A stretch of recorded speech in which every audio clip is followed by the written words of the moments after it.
really the self-awareness comes by just listening to the constant storyline. And so that's my mindfulness practice when I'm listening to my thoughts, is what is that content that's coming up?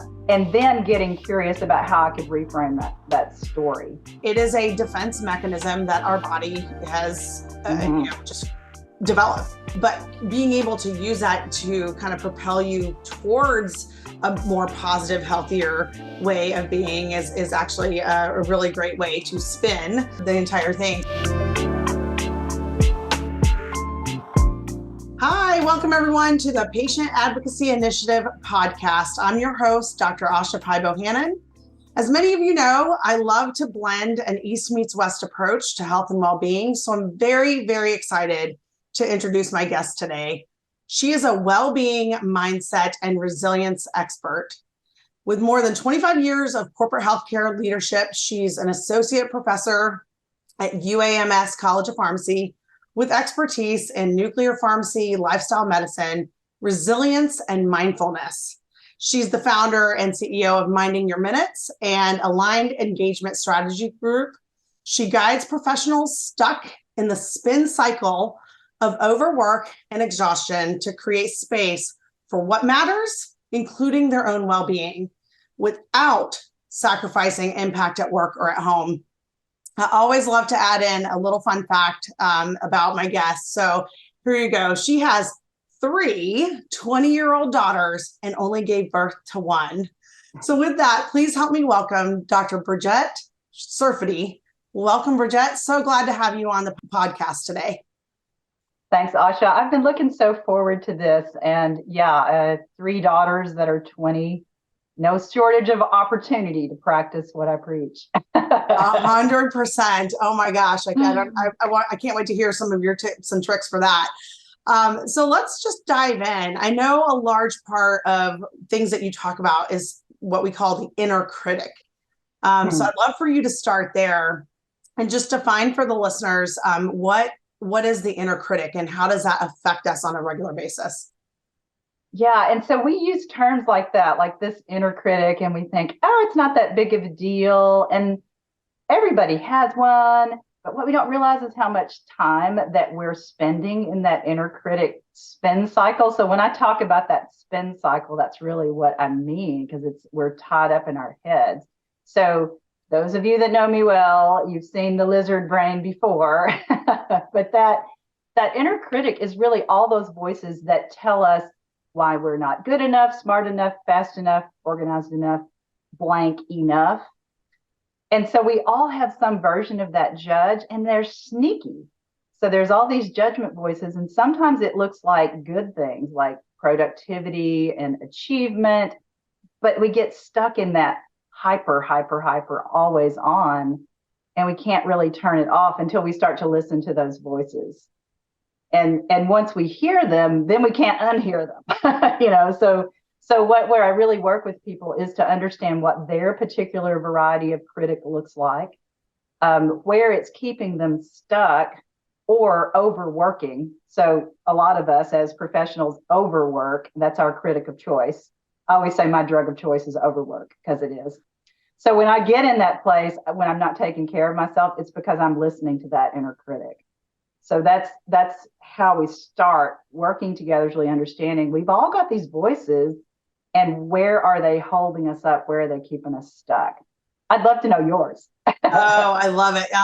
Where am I keeping stuck? So it's all the same things that you just said, right? It's the perfectionist. As pharmacists, I think that it's just a normal thing to say, hey, I'm a perfectionist. I want things the exact way that they need to go. But there's always the not enough mentality. And, it's funny because I never really noticed it as much until I started having children. It was in my children that I started noticing that negativity already starting. So I actually had them name their lizard brain. And so they picked zucchini brain because they can't stand zucchinis. That's too funny. Yeah. So mine is named RR Lacks a Lot. So I gave mine a name too, and then I gave him some little embellishments so that he can just be a little funny and get over himself a little bit. Just bringing in the humor. I love that you did that with your kids. I love that. Yeah. It's just so much easier to see in somebody else's eyes. And so now it's brought me back to, okay, now I have to listen to mine and I have to get rid of mine, right? Or at least be able to suppress it better. So it's been really helpful. So I want to start with that as I love what you did. You blinged out your little lizard brain. I love that. So I might have to do something like that for us too. But what are some tips and tricks that you can start with by saying, okay, how do you become more self-aware that that's the lizard brain, whatever you want to call it, for you, but how do you become more self-aware with that? Yeah, I mean, so there's some great assessments that I use. One of them is positive intelligence. There's a saboteur assessment. I love that one because it does help give the names to the lizard. But really the self-awareness comes by just listening to the constant storyline. And so that's my mindfulness practice when I'm listening to my thoughts is what is that content that's coming up? And then getting curious about how I could reframe that story. So I use mindfulness in that way, really to become aware. And then I start feeling it. So once I hear the thoughts, oh, I'm telling that story again that I don't have enough time. Then I can pay attention to my body, like what's happening. Usually my shoulders are creeping up and I'm feeling anxious, and so I can start to turn that posture down. I'm not breathing usually when I'm in that place, or I'm breathing really shallow in a shallow way, which creates tension. And so when I start noticing those thoughts, I can adjust in the moment. And so that's where it becomes really kind of a superpower is to go, oh, I'm using my critic as a way to turn on the mindfulness instead of when I'm just sitting on my cushion. Oh, I love that. Pretty interesting stuff when you're aware of it. And you can adjust during the day. Like if I feel that spin, the anxiety spin, that's a habit loop.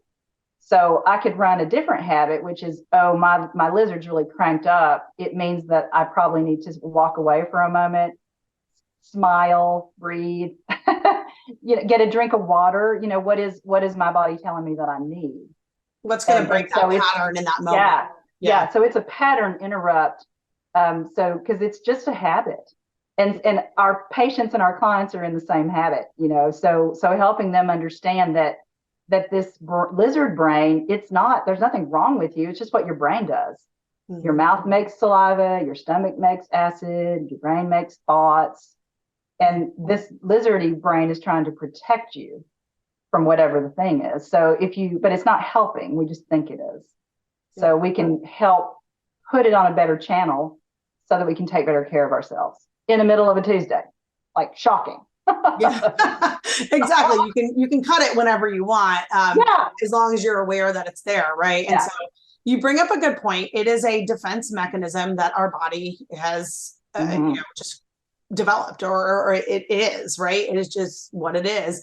But being able to use that to kind of propel you towards a more positive, healthier way of being is actually a really great way to spin the entire thing. So I would love for you to go a little deeper into ways that you can do that. So I love how you said in the middle of a Tuesday you can do this, and I think people get stuck in the, well, how do I do that? What do I do? Yeah. Is it enough? That's another, people are wondering, is what just stopping it for that 1 minute or 1 second that you're doing it, is it enough? So would you talk to that a little bit? Sure. And anything that's more than 0 is enough. So we have this idea that, to be meaningful, it needs to be an hour-long thing or 30 minutes of meditation. And that's great. It's wonderful practice. But 30 seconds to a minute of a pattern interrupt is enough to change your physiology.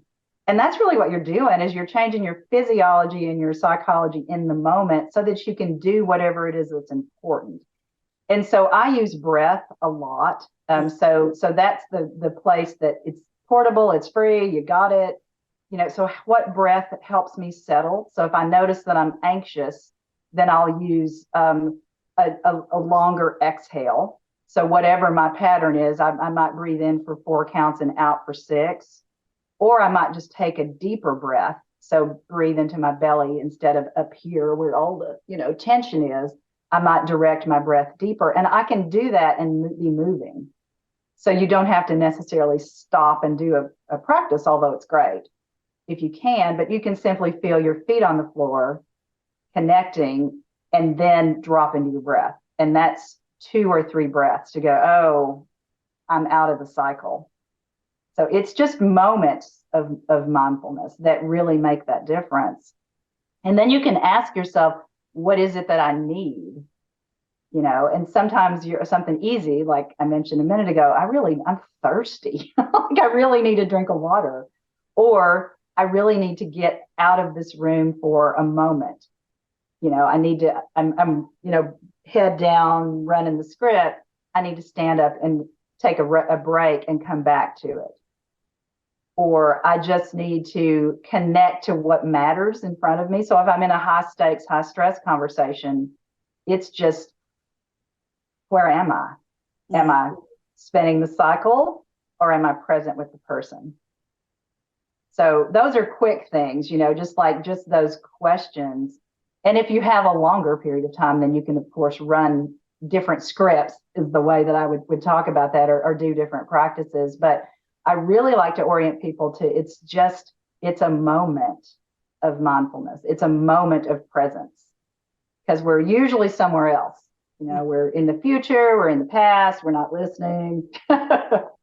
No, 100%. I love that you said it's just a moment, because the conception is that it has to be, I need to have 10, 15, 30 minutes, an hour of meditation, or even the mindfulness. I've been studying this stuff for a very long time, and that's what people are saying or hearing. And the lizard brain kicks in and says, I don't have time for that. Exactly. And so majority of us don't. I'll go ahead and agree to that, but it's those moments that you're talking about. And I know I catch myself like in some moments where I'm holding my breath, because you're just in that moment. And so just taking that, just that sigh out, actually is really calming for the body. So I think those are great tips. But the moment piece is such a great piece to that. You mentioned positive intelligence. I'm actually doing a little class on positive intelligence right now, because we've all heard of IQ. We've heard of EQ, which is emotional intelligence. And now there's this concept of positive intelligence, which is exactly what you're talking about. And it's these moments. So, talk to me a little bit about being able to build up that, what we call positive intelligence muscle. Have you kind of heard that concept before? Yeah. And we may be in the same class, which is interesting in and of itself. Yeah. But so yes, I've heard of that concept before. And I like this framework because it is really short 2-minute practices designed to put into a busy, let's say, CEO life, because we all say, I don't have time for that. Yeah. And it's just an excuse, really. And when we start to change that time perspective, we notice that we do have time. And so that's why, so those 2 minutes at a time, and as you know, in this program, they call it reps. So you do these little short reps throughout the day, which really builds up into a practice. And you're catching yourself before you get caught up in the story. So I before I started studying this particular version of that, I've been using mindfulness in this way, minding your minutes. That's the reason that I created that practice, is what can I do moment to moment? So 10 to 15 to 20 minutes of mindfulness practice is awesome. And I have a formal practice, but I was really interested in how I could bring it into my life. And so those little short reps, every time you stand up to go to the restroom, every time you put your hand on a doorknob to walk into a meeting, each time you change a Zoom meeting is an opportunity to just reconnect to that sense of presence. And so that's the way that so we all say we want to be more present, but what does that mean? It means right here, right now, not in the future or not in the past. And in this moment, what is called for. Love that. And I love minding your minutes. I'm going to go with that real quick. I love that, because that is exactly what mindfulness should be, and being present should be, is what is it that you're doing in that minute?